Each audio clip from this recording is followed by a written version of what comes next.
तो हाथरस की horror story को जब हम देखते हैं, समझते हैं, तो दिल बैठ जाता है। ज़हन में ये सवाल आता है कि क्या आस्था के आगे अंधविश्वास जीत गया?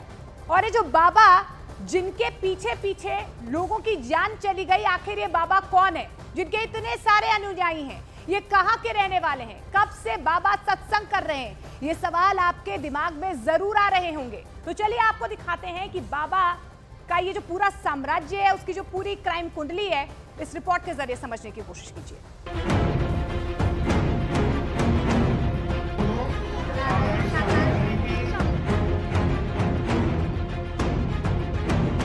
जिन बाबा के तोरण द्वार और तस्वीरों पर लोग अब पत्थर फेंक रहे हैं, उन बाबा की कहानी क्या है?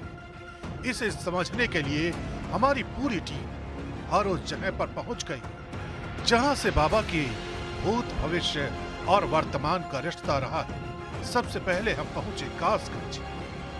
जिस जगह पर हैं, ये एक गांव है और ये बाबा की जन्मस्थली कहा जाता है और सूरजपाल उर्फ बाबा जिन्हें कहा जाता है, वो आश्रम पर इस वक्त न्यूज़ 18 इंडिया की टीम पहुंची है। एक्सक्लूसिव तस्वीरें हम दिखा रहे हैं क्योंकि ये वो आश्रम है जो सबसे पहले चर्चा में आया था। इसी जगह पर आज भले ही यहाँ पर जो डिवोटी हैं, जो अनुयायी हैं बाबा के, वो ये कहते हैं कि यहाँ पर कई सालों से बाबा नहीं आते हैं और सिर्फ ये आश्रम चल रहा है बतौर एक ट्रस्ट के रूप में।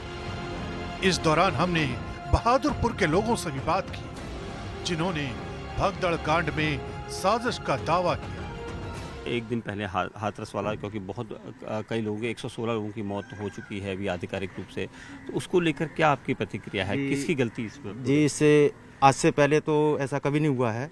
जो सिकंदर राव में हाथरस में जो भी जन सैलाब था, उससे अधिक भी जन सैलाब इकट्ठा हुआ है, ऐसा कभी नहीं हुआ है। इसमें हमें तो कोई साजिश लगती है। अच्छा, किसी ने जनता को भड़काया है, तब ऐसा हादसा हुआ है। आपको लगता है? जी जी जी।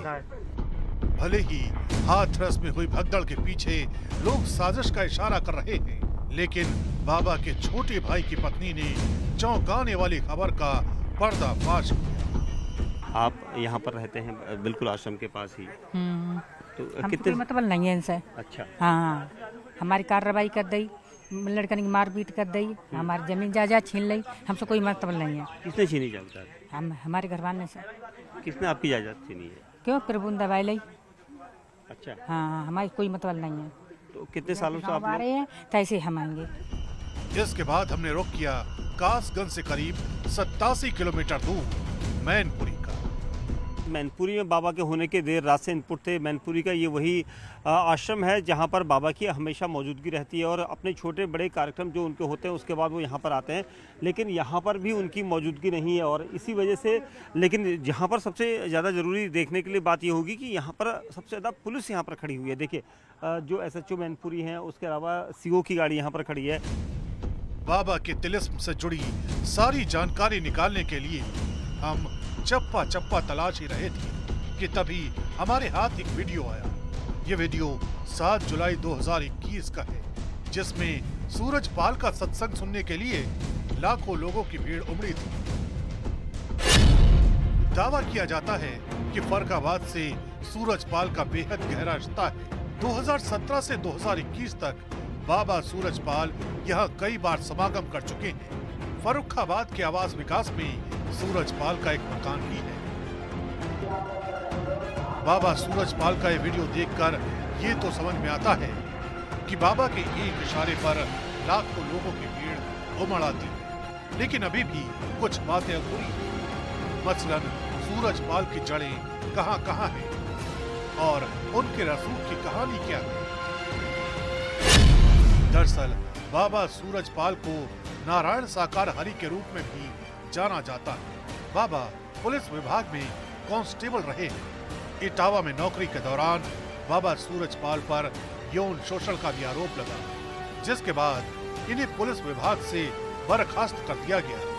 सूरजपाल पर यौन शोषण समेत 5 मामले दर्ज हैं।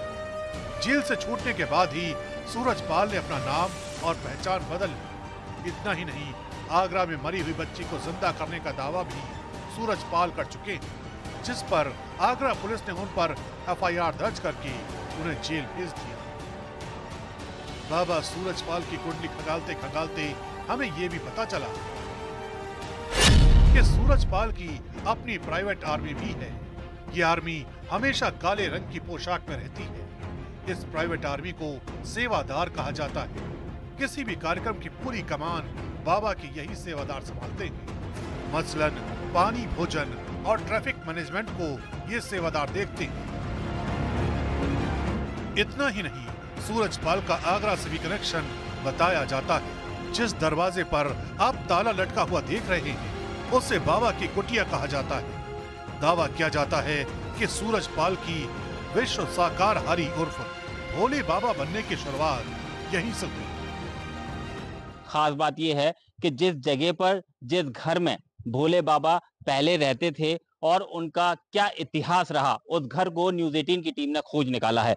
तस्वीरों में जो आप देख रहे हैं, ये जगह केदार नगर कहलाती है और जो घर आप देख रहे हैं, ये भोले बाबा का ही घर है। बताया जा रहा है कि 10 साल पहले भोले बाबा इसी घर में रहते थे। 10-12 साल से कोई रह नहीं रहा है। लेडीजें आती हैं, उन्होंने ये घर बनाया है अपने हाथों से। यहाँ मत्था देखती हैं मंगलवार और गुरुवार वाले दिन, और हाथ पैर से मतलब सफाई वगैरह करती हैं और कहती हैं कि यहाँ पे गंगा जल बहता है। यहाँ बाबा के लिए लोगों की ऐसी आस्था है कि भगदड़ कांड के बावजूद लोग बाबा की चौक को चूमते हैं। बाबा के घर में लगे नल से जो पानी आता है, उसे गंगा जल माना जाता है। खबर तो ये भी है कि 10 साल पहले इस घर को खंडहर की तरह छोड़ दिया गया था, लेकिन श्रद्धालुओं ने इसे अपने खर्चे पर ये रूप दिया। यहाँ पब्लिक इतनी आती है, उनकी मान्यता है, वो मानती हैं। वो सुबह 4 बजे से आती हैं, वहाँ झाड़ू लगाती हैं, पोछा लगाती हैं। उनका गेट नहीं खुलता है, गेट के बाहर ही वो लोग नमन करते हैं, नमन करके चले जाते हैं। यानी सूरजपाल उर्फ नारायण साकारहारी का नेटवर्क बेहद बड़ा है। यही वजह है कि भगदड़ कांड के बाद अब चप्पे चप्पे से सबूतों की तलाश की जा रही है। इतने बड़े हादसे के बाद बाबा तो बच के निकल गए, लेकिन 121 लोगों की जान की सिसकियां जो हैं अब भी दिल को कौंध रही है। हम आपको अब हाथरस में भगदड़ की वो हॉरर स्टोरी बताते हैं, सिलसिलेवार तरीके से समझाने की कोशिश करते हैं कि आखिर हुआ क्या। सत्संग खत्म होने के बाद बाबा वहां से रवाना हुए। अनुयायी अंतिम दर्शन के लिए बाबा की तरफ भागे, यानी कि चरण रज के लिए बाबा की तरफ जो है अनुयायी भागे। बाबा के चरण छूने के लिए भीड़ उनके पीछे दौड़ी। बाबा के चरण जहां पर पड़े, वहां की मिट्टी उठाने के लिए भीड़ उनके पीछे दौड़ी, उनकी गाड़ी के पीछे दौड़ी। सड़क की दूसरी ओर 5 से 6 फीट की खाई थी। भीड़ का रेला इतना ज्यादा आया तो लोग खाई में गिरने लगे। खाई में कीचड़ होने की वजह से लोग वहां पर फंस गए। फिर जो नीचे थे उनके ऊपर और लोग गिरते चले गए और गिरते चले गए। एक दूसरे पर गिरने की वजह से वहां पर लोगों की दम घुटने से मौत हो गई।